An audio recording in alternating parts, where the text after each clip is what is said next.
Lupico together with Jerry Dihan Agon. And to award the Mr.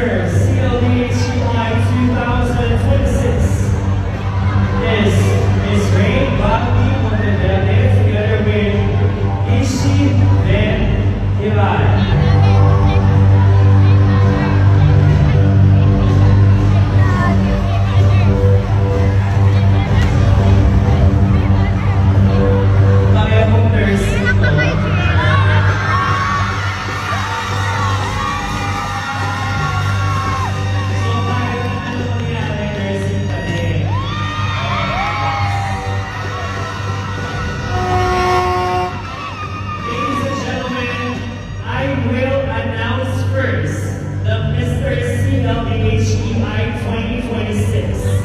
Which means the remaining contestant is the first runner-up.